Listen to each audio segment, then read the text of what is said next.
Very welcome back to EWTN's live coverage of World Youth Day 2023, coming to you live from beautiful sunny Lisbon, the Portuguese capital. It officially all kicked off on the 2nd. Today, of course, it is Thursday. We are 3 days in. The Pope arrived yesterday, and we are broadcasting to you from Eduardo Park, which was the location for the opening mass, and it will be the location for the welcoming ceremony, which is taking place later on this evening, and you won't want to miss that because there will be some beautiful displays. The Holy Father, Pope Francis, will be here as well. And if the crowds are anything to go by from the other night at the opening mass, the organizers estimate there were somewhere between 200 and possibly 350,000 young people all down throughout the park, way down to the roundabout. It was just a sea of flags, people from nations all over the world. So with the Holy Father being here, we expect just as big a crowd, if not an even bigger crowd, and we will have that live and in full here on EWTN. But at the moment, we continue covering the Pope's journey as he visits various locations. This morning, he went to the Catholic University of Portugal, where he heard the testimony of 4 young students. He then responded. It was a beautiful moment of encounter with those young people. At the moment, he is on his way to the small town just on the outskirts of Lisbon, around 40 minutes from where we are now. Beautiful town by the sea called Cascais. And there he'll be meeting the group Scholas Occurrentis. This is an international organization that Pope Francis himself founded back in Buenos Aires in Argentina. I'm joined, as always, by our great trustee team here, Father Mark, Mary Christina, and Matthew Bunsen. Matthew, this group that Pope Francis found, yes. Tell me a bit about its origins, why it was founded, and the purpose of it. Well, Pope Francis, when he was Cardinal Jorge Mario Bergoglio, the Archbishop of Buenos Aires, was very concerned about the forgotten, the poor, the most vulnerable, something, of course, that he's continued as Pope. And one major concern that he had was that the educational opportunities for the disadvantaged, those who are most vulnerable, simply weren't there. So he started an unusual organization of sort of neighborhood schools. And it was marked by innovation of using sports and arts and academics to help young people. But then he broadened that out as Pope to an international organization with pretty formal church recognition now all around the world. And now it brings kids from all different backgrounds, different countries, even different religions together to connect with each other, to build that horizon of fraternity that he talked about a couple of days ago, but also to give them those educational opportunities, but in creative ways. And now we're seeing elements and new headquarters for the Scholas Occurrentes appearing literally all over the world. Wow. So he will be meeting the Portuguese chapter of that. That's correct. And it's interesting, on the website, they talked about, like, Argentina had this terrible economic collapse, like 2000, 2001. Yes. Like half the country was reduced below the poverty line. That's right. So this was like a response to all that devastation. And Father, you know, in a country that, of course, such beauty and culture and heritage, but already such suffering. I mean, Buenos Aires is a beautiful city, but on the outskirts, slums with hundreds of thousands of people. I think the largest slum has 200,000 people living in one slum outside Buenos Aires. Yeah. So this is the backdrop with which Pope Francis, Jorge Bergoglio, grew up. Well, that's right. And he was very familiar, too, with the favelas of Brazil and elsewhere. And he also, very famously as Archbishop, went into those slums. It was said that if you couldn't find him at the Chancery office, he was probably there. And also a great lover of the tango music, the tango, and his 2 passions in Buenos Aires, if I'm right, football and tango. And mate, is that what they Yes, he loves mate, yes. I heard a story where he was like at the seminary, he would cross this muddy field to go into the favela or something and just visit the people. Or either that, he was in the seminary making big pots of spaghetti himself, cooked for the seminarians. Yeah, it was said also that when he was one of the rectors of the Jesuits, that he would be done with the laundry for about 150 members of this community before they had even waked up, before they were even awake.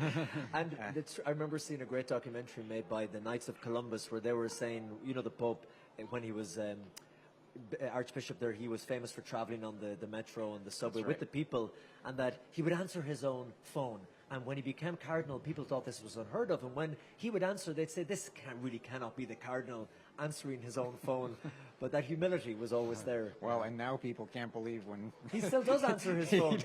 You often see that the general audience may be delayed a few minutes, and he's on the phone. The Popemobile will stop, and he's answering the phone. So these encounters are very consistent with his priorities as Pope. And now he's got this visit with young people.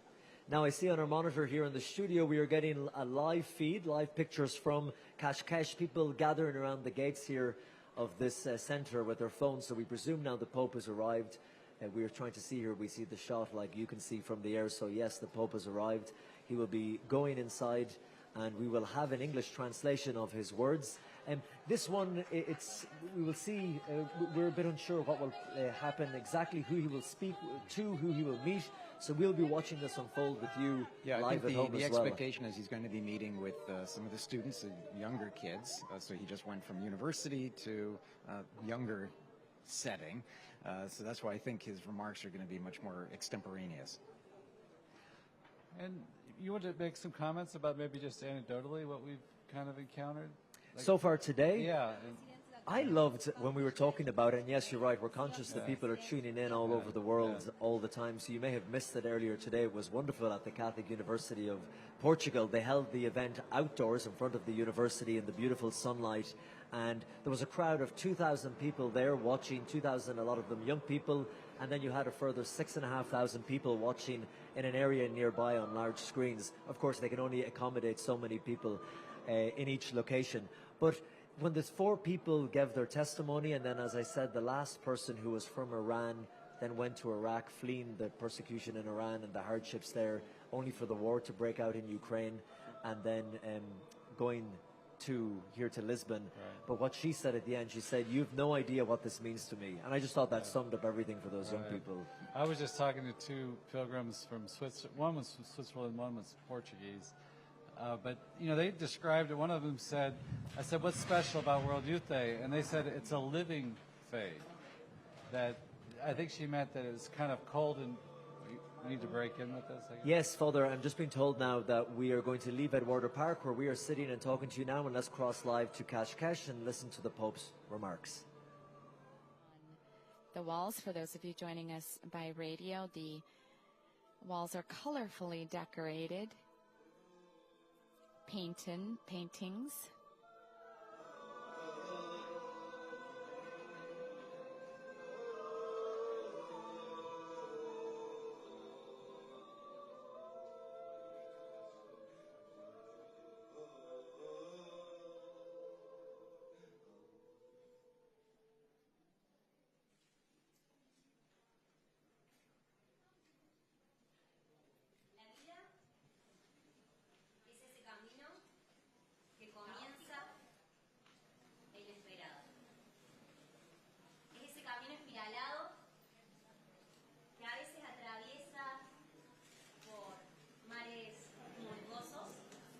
Who is explaining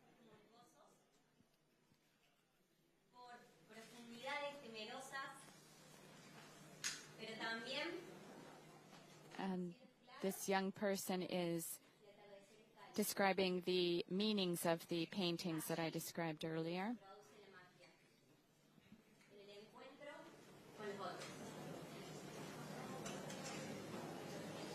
It sounded like she was explaining that it shows the beginning of the way.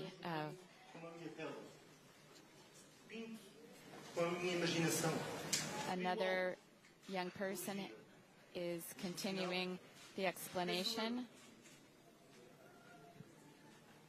Bom dia, Santo Padre. Bem-vindo mais uma vez à nossa casa de escolas. We now have the president who is welcoming the Holy Father. No, okay. Now they are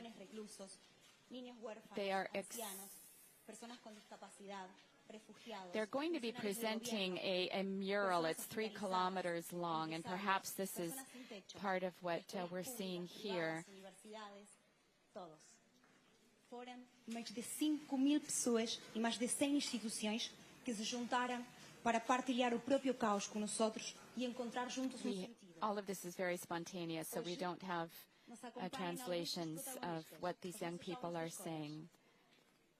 Que além de tornar-se educadores, terminaram este percurso fazendo deste espaço uma grande obra de arte.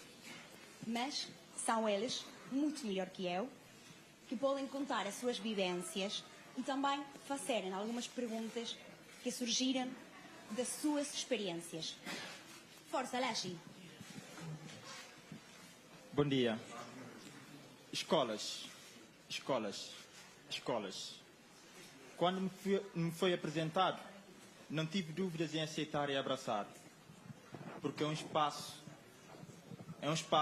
onde todos partilham as suas emoções e sentimentos.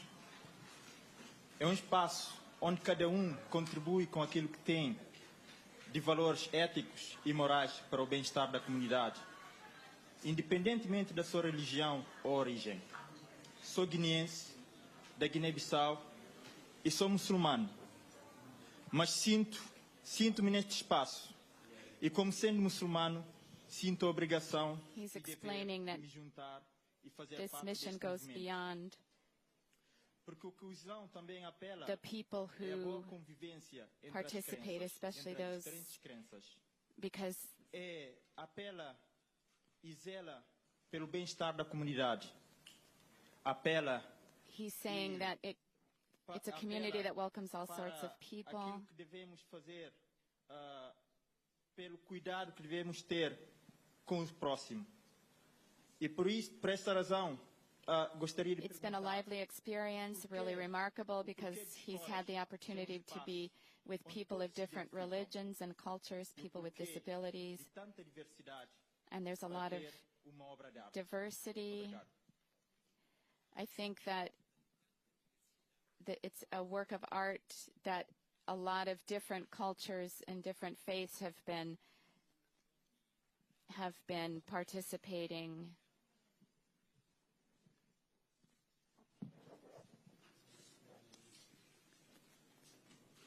Escolas posibilita esto, que cada uno se sienta interpretado. Everyone needs to El gran respeto, feel that they have something to give, pero es un respeto no and we estático, need to dinámico, have a lot of que respect, pone en marcha. a respect that's dynamic, not static, that makes us move to do things in order to La express pintura, que, como by me decía doing. el Corral, es una capilla sistina pintada por It's ustedes. like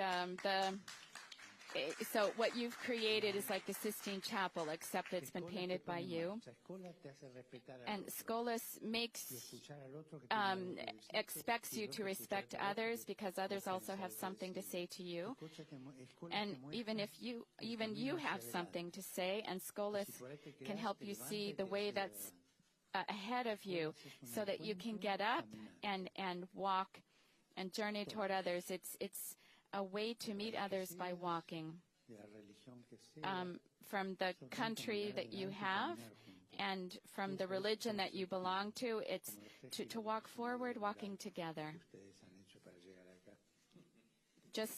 Just like these 3.5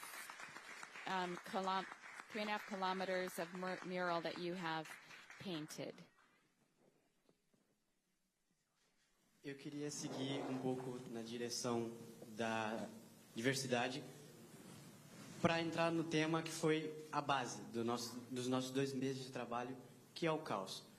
Nós, enquanto grupo, e eu também individualmente, tivemos a oportunidade de visitar várias comunidades They've diferentes, been able várias to pessoas visit diferentes, various que são de religiões diferentes, são de communities, culturas diferentes.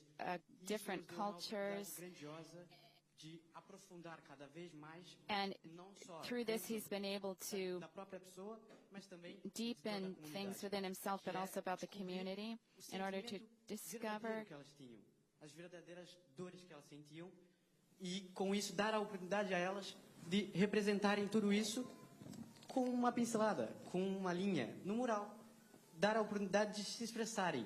E isso, querendo ou não, afeta a nós, toca o nosso coração, para pensar, all of this can touch our será que temos hearts. esse sentimento? Será que essas dores fazem parte nossa? do nosso convívio. Então, eu queria perguntar, o que seria da nossa existência sem o caos original? Obrigado. I haven't picked up everything, but our Holy Father will now also be responding to this young man.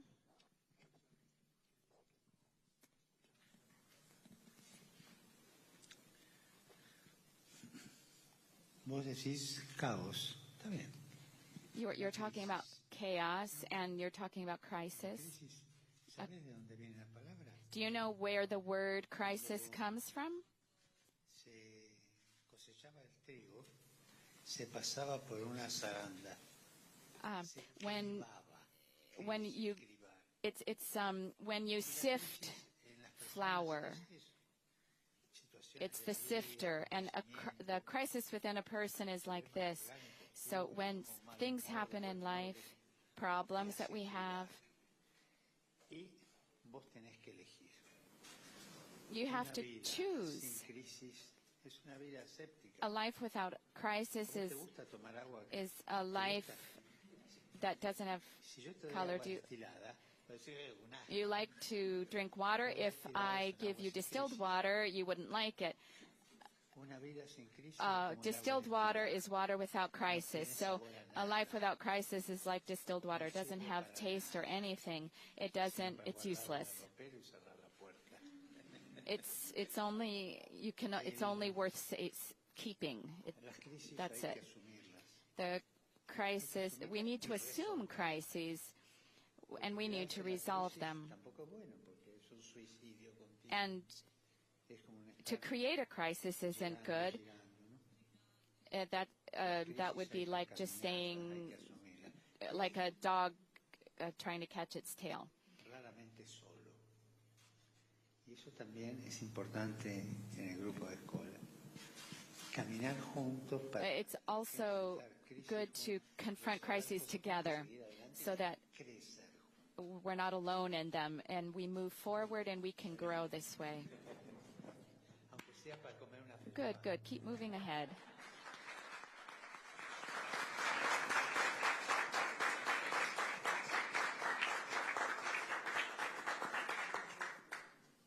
Nestes 2 últimos meses trabalhámos muito para conseguir fazer o mural que viu lá fora, mas este mural realmente representa o caos. O caos que muitas vezes, quando o vivemos e quando o vivemos de perto, não o compreendemos e é uma grande confusão, parecem só linhas aleatórias. Mas a verdade é que chega um ponto em que nós nos distanciamos. E nessa distância começamos a... Once again, we're hearing the theme chaos, and that chaos sometimes hits us in the face. We don't know how to respond to it. Muitas vezes apenas vemos ou apenas sentimos, mas sim conseguimos expressá-lo. E para mim, por exemplo, foi uma experiência muito grande, porque também já vivi momentos de muito caos na minha vida, acho que todos nós vivemos. It sounds like she's saying that she has experienced a lot of chaos in her life, Verdadeiramente aberta para ouvir, para partilhar, para acolher. and she's been trying to reflect on how to Foi privilégio para nós, acho que mais respond do que to para nós chaos. facilitámos isso ter acontecido. E tudo isto porque buscamos este sentido, e todos nós buscamos este sentido profundo de perceber. And she's been trying to understand how to respond to chaotic situations. Queríamos perguntar-lhe o que tipo há. Enquanto passou neste mural, o que It seems like the mural itself is an expression of how these young people have been reflecting on the theme of chaos. ao início ou ao fim, não sabemos. E antes de responder, queríamos também It looks like part of it is the creation event where, as we know, chaos is one of the words used in the translation of the account. And so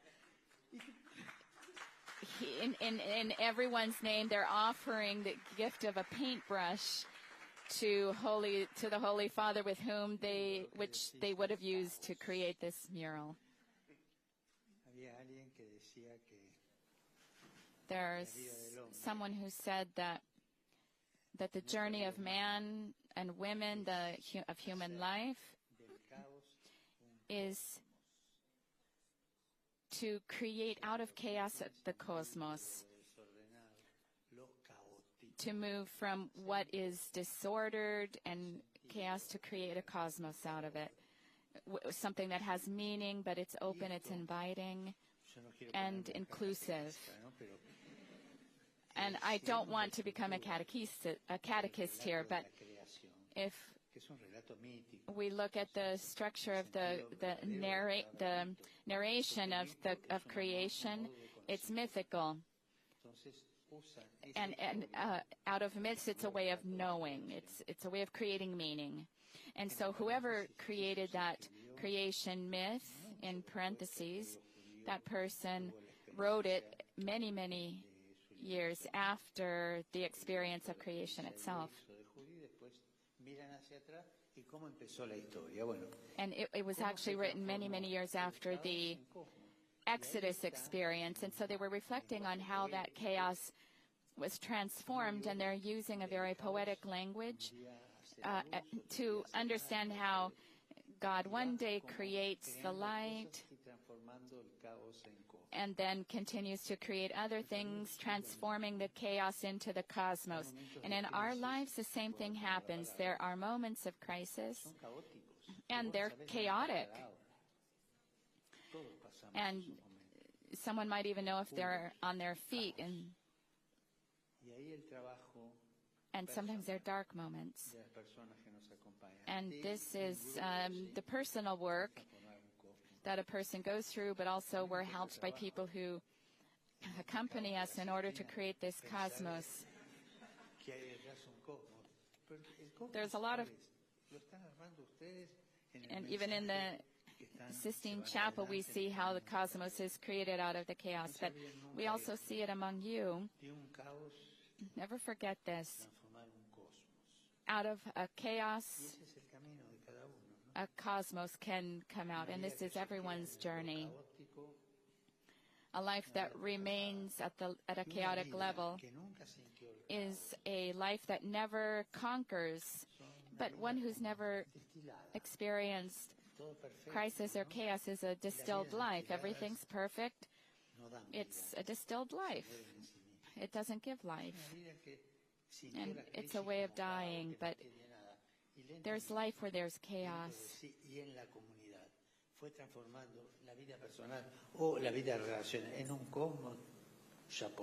A life that is transformed into a cosmos.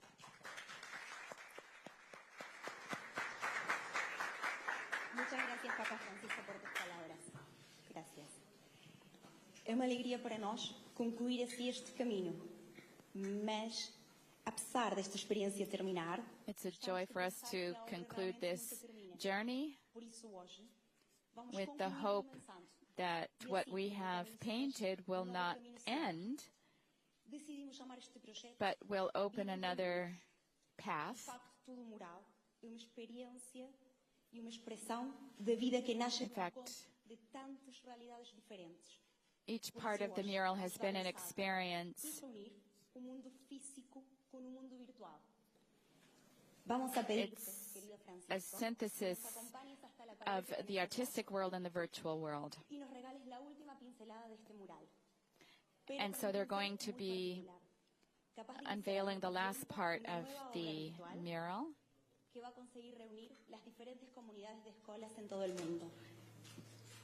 Papa Francisco, el video, el pincel virtual que hablaba Eugenia, es un arma para la paz.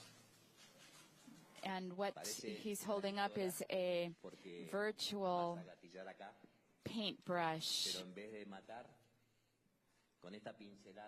He said it seems like a pistol, but because you have to press a button, it kind of looks like a gun. But when you press it, it gives you access to the virtual world. Un artefacto en Mozambique, en Tofo, para ver tu pincelada que vas a hacer ahora y seguirla en el mundo virtual.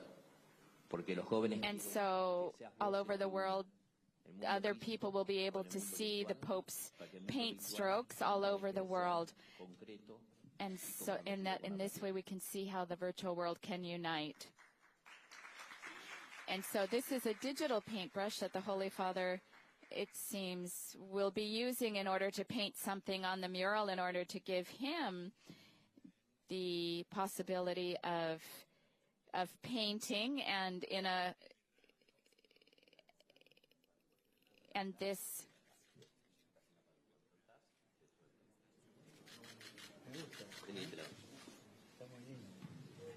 And now he's trying out this. Oh, we see him. It actually paints on the wall. The Pope is enjoying himself as he has used the paintbrush, virtual paintbrush, with green paint, and he's adding his own touch to the mural on the wall.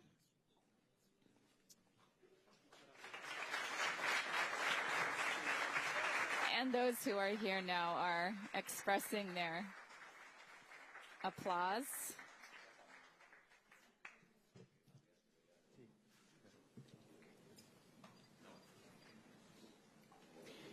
Here, too, is the President of the Republic, it seems, who's been accompanying the Holy Father throughout the trip. He was also present yesterday,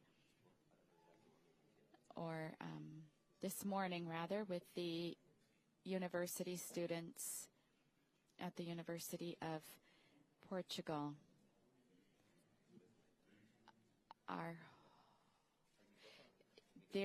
The gift now is being presented of an icon.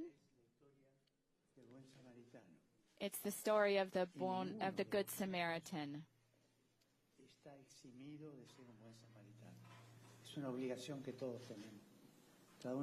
None of us are exempt from being a Good Samaritan. The Holy Father is saying each one of us should be a Good Samaritan.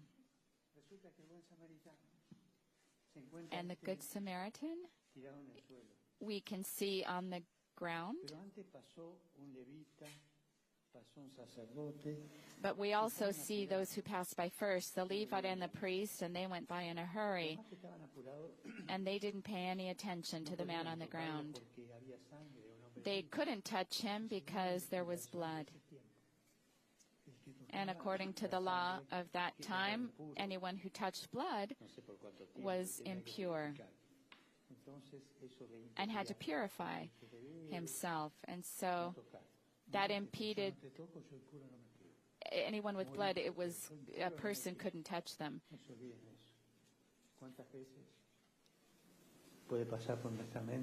So this is the gift that we see our Holy Father will be leaving with the headquarters. How many times we prioritize legal purity to getting near to other people.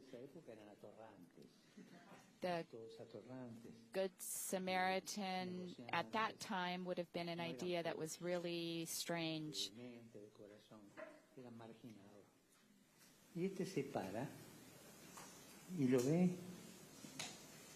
And yet, this other person who is coming, he may have been a merchant.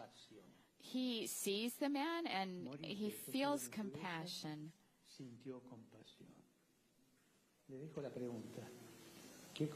I'm going to ask you a question. What makes you feel compassion? Or do you have a really dried up, shriveled heart that you can't feel compassion? And so what happened?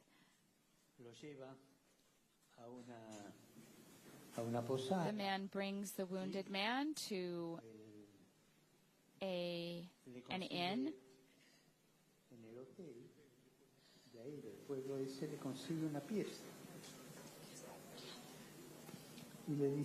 And he found a room for the man, and he says, "Look, I'll be back after a few days, and I'll leave this money with you, and if there's something else that I need to pay later."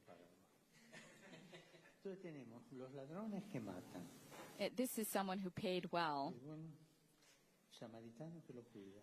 So there's the Good Samaritan who took care of the person, and then we also see the other two with their their backs are kind of turned away so that they don't get impure.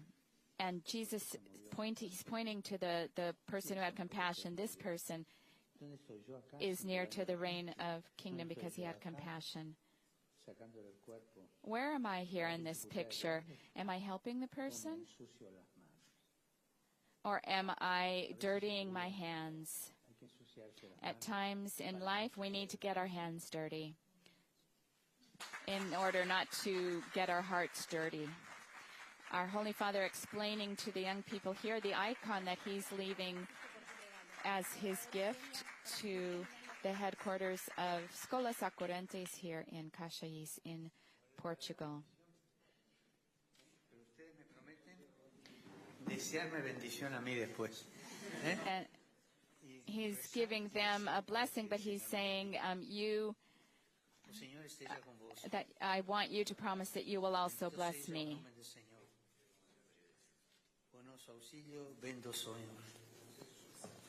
Abençoe vos, Deus Todo-Poderoso, Pai, Filho, Espírito Santo. Recen por mí. Pray for me. And if you can't pray, or if you don't feel that way to pray for me, send me good thoughts.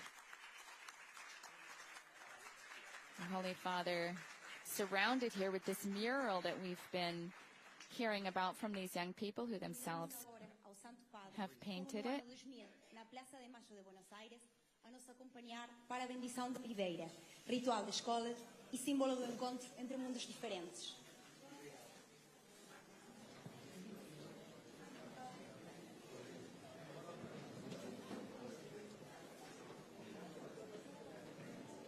And so there was a final greeting. And they're going to be greeting him outside. It seems like this is something that they do here at this place. So they'll be greeting the Holy Father forward, as is their custom.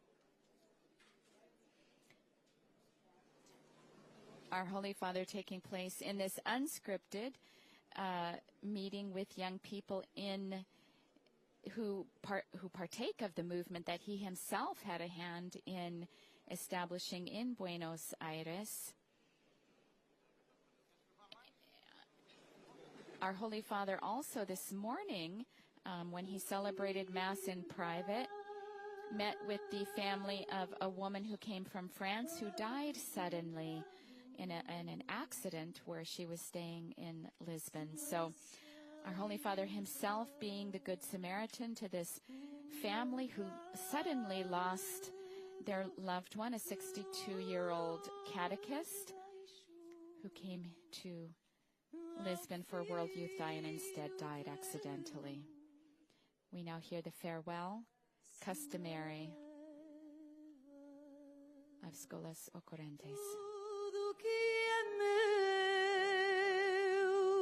Senhor, eleva tudo o que é meu. São alegrias e são tristezas. São os meus dias, toda a beleza que sempre encontro em meu viver. Senhora, venho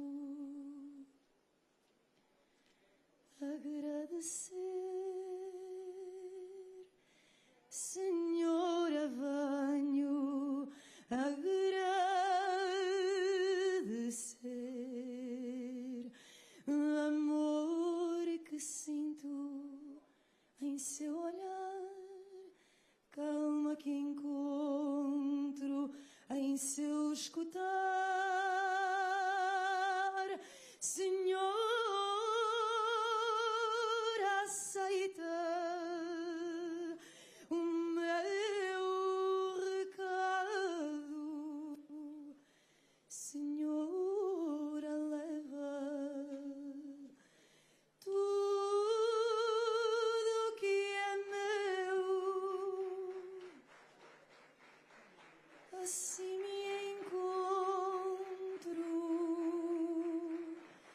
ajoelhado, assim me dou ao filho teu, amor que sinto em seu olhar, calma que encontro em seu escutar. The Holy Father is now leaving the building where he's been meeting with the young people from Escolas Ocorrentes.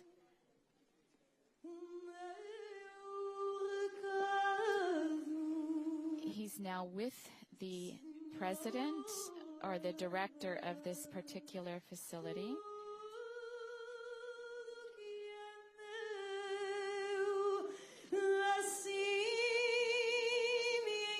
His name is Jose Maria del Corral, and together with Pope Francis, they're giving the finishing touches to the planting of this olive tree. It's a symbol of peace.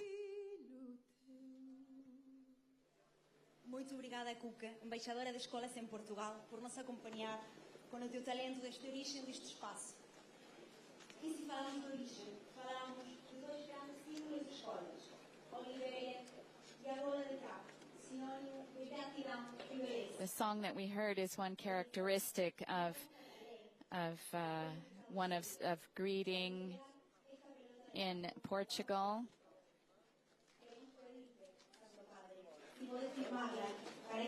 People from the area were in a neighborhood, and other people have been watching from the windows in the areas. Some children have just approached the Holy Father, and the Pope Francis is autographing.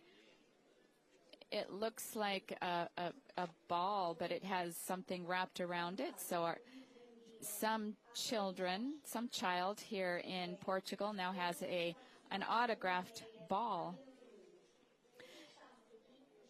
A handball, I think it's a handball, which is very popular in Portugal.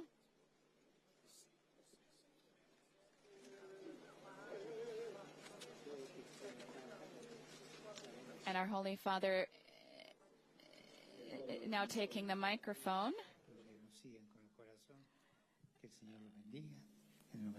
who is blessing the olive tree that he's helped plant, give the finishing touches to the planting of this olive tree.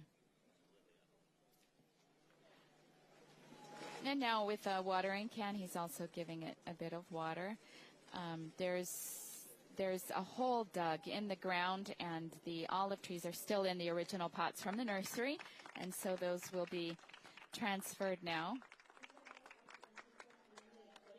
There's a few different olive plants now that we see it from a bit from a distance. So it looks like they'll have a few olive trees that will be planted there. And from we can get the feel of the surrounding town.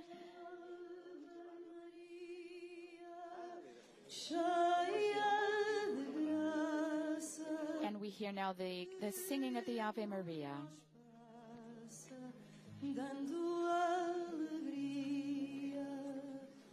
Nosso Senhor convosco está, e a nós nos dá todo o seu amor.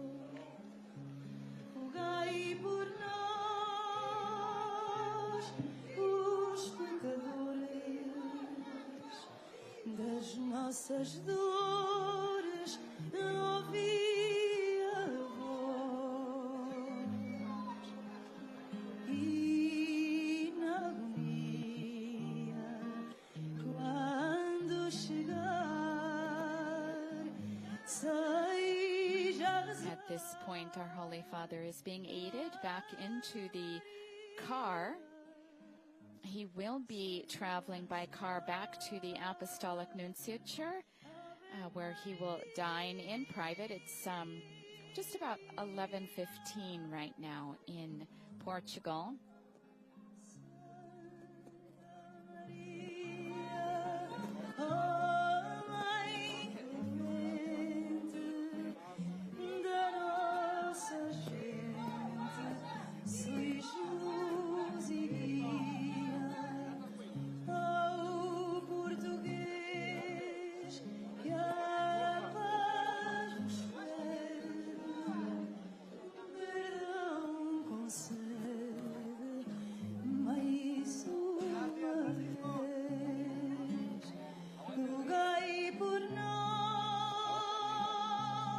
Holy Father with a beautiful smile on his face as he waves goodbye as the car begins to take him back on his journey to the Apostolic Nunciature. Those who have met with him now taking their leave of him as well. Again, here we see it. He's been meeting in the neighborhood of Cascais. As we said, a port town, a tourist destination that also became the home to the last exiled king of Italy when the Republic of Italy was formed. And as we see these last images here from Cascais, we now bring this live broadcast to an end. This is the second event of the Pope's second day on his 42nd apostolic journey here to Portugal, where he has met with students who participate in the Escolas Ocorrentes program, of which he himself founded. Beautiful images there coming from the town of Cascais, beautiful medieval town, busy marina, famous for its sandy beaches. As our commentating team were saying, they're a very popular tourist destination and the location for the Pope's latest visit here on his papal journey to World Youth Day 2023, which we are bringing to you live here on EWTN. If you've just joined us, I'm Colin Flynn with Father Mark Mary Christina and Dr. Matthew Bunston. We are coming to you from our broadcasting centre here at Eduardo Park in Lisbon, around 40 minutes from the images we've just been watching live from that small coastal town. And it was lovely to see the Pope meeting again the young people as part of that movement which he helped to create back in Buenos Aires in his home country of Argentina, and giving them the icon, the gift of the story of the Good Samaritan, pointing to it, and this was all off the script, of course. Yes, it was. And saying, who are you in this image? Are you the person who passes? Are you the person who gets down and helps? And I love the moment when he said, are you the person who gets his hands dirty? Sometimes we have to get our hands dirty so as not to get our hearts dirty, which was a lovely way to put it. Yeah, and that question that he asks, that we are all asked, who is my neighbor? Yeah, and for this community, the questions that he was receiving is a very relaxed atmosphere. I like the way that they ask him questions. They have a brief comment, and then the Pope responds. The question of chaos, I think, came up, and crisis, and the Holy Father trying to give one of those off-the-cuff answers that he frequently does, talking about how God always brings order out of chaos. And then also the image, I think, of this visit especially is him holding a paintbrush that the people are going to remember for a long time. We were trying to figure this out. They were saying a virtual paintbrush. Now, I've never heard of a virtual paintbrush. Maybe they meant airbrush or something, because then, or a translator who did a wonderful job, by the way, she was saying, no, it actually is spraying something onto the canvas. So it was lovely, that informality, to see the Pope being handed the paintbrush and to contribute to that art that was already on the canvas or on the wall there. I always feel like you hear the pastor coming out in him, like preaching a lot as a priest and everything, and that you give these messages in a way that you could tell he's very familiar with. And of course, you know, that icon and that story is so close to him about showing mercy, being compassionate. Who is your neighbor? Well, it's the guy you come across. Everyone. It's broadened to everyone. I'm sorry. Go ahead, please. Well, I like the image too of the distilled water. You know that nobody wants to drink distilled water. I think it's even bad for you. It leaches stuff out of you. But you know that. You know, you ever think of that? But water does have some kind of taste, right? In these chaotic situations we have in life, that God can, as He put, create a cosmos out of the chaos, like as in Genesis. You know, separating dark from light, or in the void, you know, He brings life, he brings land and firmament and stuff like that. So God can take these sufferings, difficulties in life and make a beautiful creation that we are to confront them together, to learn and grow together, to walk together. And there's so much true because we don't believe alone, right? We believe as a community. We believe in the body of Christ. We believe that we profess that faith together. It's a living faith that we have received from others. It's been handed on to us. And I need other people's witness of faith, and they need my witness. We had the testimonies this morning from the university students, Mahur in particular from Iran, and you were documenting her difficulties in life, the crises that she has faced. And I was thinking about her when Pope Francis was answering the young man about crisis and chaos, because as Francis says, without crisis in life, it has no flavor.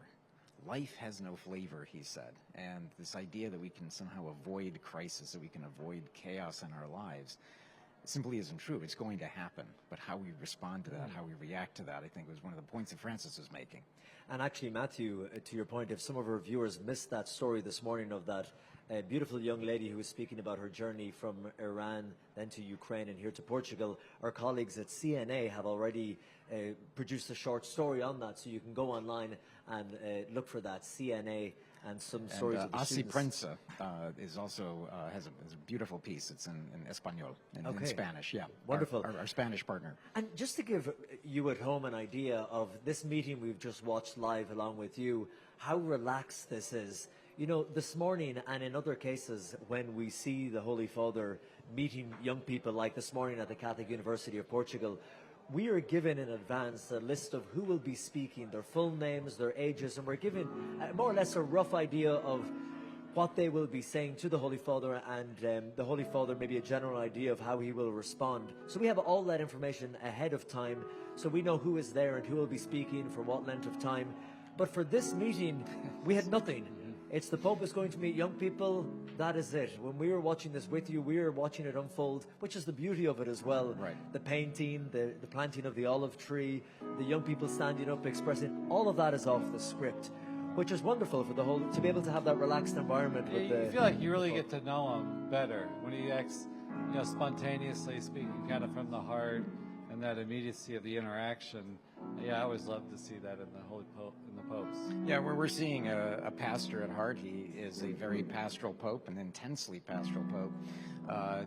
Translation sometimes can get a little confused in terms of what he's actually saying or means to say.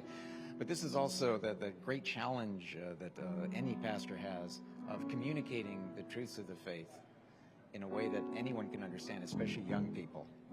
And I know that's one of the great challenges for any theologian, to be able to reduce the mystery of the incarnation in a way that a child can understand.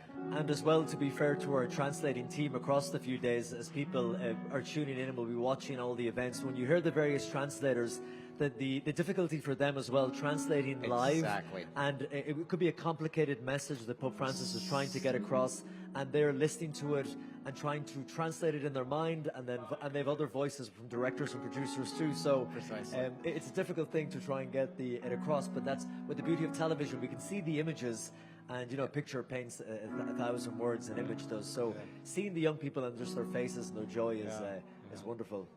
Yeah, and we kind of got interrupted, but I was talking about a couple of young people I just met, and it was great, to talk to them, to hear them, what their experience has been. And they used the word like a vibrant experience, to see like a living faith in the people they've encountered here, and believing together, different from my experience back home in Switzerland. She was the German-speaking part of Switzerland, and one of them had crutches. She had some disability, and I was asking her, how did you get along? Coming to the to the first opening mass, and she said, people were very good to me. They helped me. And it was interesting when the Pope was talking earlier to the students at the Catholic University of Portugal. One thing he mentioned that you referenced afterwards when we were talking about it was the simple gestures of charity. And when we had breakfast this morning in a coffee shop just close to here, remember the comment you made when we left? Just simply you turning around to the staff and... Yeah, her face just brightened up, and you were thanking her for her service. the person serving us, yeah. And you went and waved goodbye to them, but yeah. they just seen you. And it was just wonderful to see. She was a young woman, just see her face brighten up, seeing the pilgrims and stuff. I felt very welcome just by people here. We were talking to a local reporter here. He's for Catholic media, and he's lifelong Portuguese, lived in Portugal, and he was saying, because the World Youth Day was delayed a year during the pandemic, they had this super long, kind of drawn out preparation. People were getting kind of tired, World Youth Day, World Youth Day, World Youth Day. But he said after it began, people got excited, the locals got excited, and they said they had people coming to volunteer. This guy's a reporter. He's not like... The population of Lisbon, I think, is about 500,000, 500,000. So we're looking at basically the doubling of the population here. And when we came here a few months ago with the crew and we went around talking to people, some of the Portuguese that we met were like, oh, like you said, we've only 500,000 people here. Now we're going to get 1 million people. The traffic will be bad. The trams will be full. It's going to be a big inconvenience. And then there was concerns about the cost of hosting this. And then there was other concerns, too, about where will they stay. And yesterday I interviewed for News in Depth, it's coming up this Friday on the show, a veteran journalist for RTP, which is the public service broadcaster here. Her name is Martha. And I said, there was a lot of complaints about this. And she said, Colm, complaining in Portugal is like a national sport. She said, we love to complain about everything. But when the time comes, she said, we love it. And now that, as you say, it's kicked off, people are saying, this is wonderful. The mayor of Lisbon told me that they estimate up to 300 million people around the world will see or hear of this event on their local news, online. And a lot of these people maybe will not have considered Portugal or Lisbon as a destination for a holiday before. And he said just getting Lisbon on the map like that is wonderful. And then seeing the young people, taxi drivers I've been taking through and from the studio.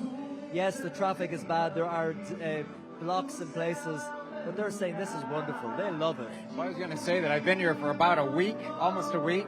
I have yet to have one person in Lisbon who's from Lisbon complain to me. Me too. That they're unhappy or wish this wasn't happening.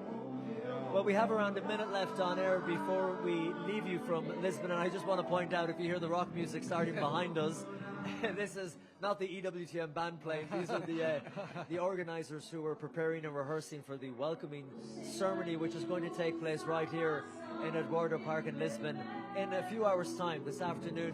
If you want to check what time it's on in your local area, you can go to EWTN.com/WYD. That's EWTN.com/WYD, and you can get all the information. And it's going to be an amazing welcoming ceremony. The Pope will be here as well. They'll have the bands, they'll have dancers, they'll have a procession of flags. Something to look forward to, Father Mark.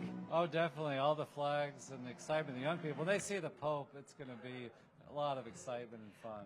Can I end by just asking you the significance of when we watched the Pope and he was leaving Cascais and the young people, he went outside to plant the olive tree. A reminder, the significance and importance and symbolism behind that. I would think peace, right? Usually the olive tree is peace, and the Holy Father has worked hard for peace and reconciliation, interreligious dialogue. So I think it's very much a strength and priority for him. In an era of crisis and war, we're all thinking of Ukraine, and I think the Holy Father is going to have a lot more to say about that, not just today, but in the days to come. The symbolism of the olive branch, the olive tree is there, planting for peace in the future. Olive trees also can last for a very long time. I think of the olive trees in the Garden of Gethsemane, that this has meaning and lasting presence. And I think that's what the Holy Father is trying to do here, to have that lasting presence and peace for the world. Well, it's beautiful symbolism. It was a beautiful moment, and just listening to the music here and seeing the young people gather, this is going to be a great welcoming ceremony later on today. And we'll be covering it here live in EWTN. We have a special preview show where not only will we be building up to the event, but we'll be showing you more of the young pilgrims who have come from all over the world, including some of the volunteers, and a very special tour of this ancient city of Lisbon. And to wrap up from what we were covering, I love the beautiful moment, of course, when the Pope said, I will pray for you, young people. but he said, but you have to promise to pray for me too. And that's how we ended it. And we will end it by saying thank you for watching. Go to EWTN.com/WYD for more details of all the content that will be live on EWTN across the week. But for just now, we will join you again in a few hours here live from Lisbon. Until then, take care, thank you for watching, and God bless.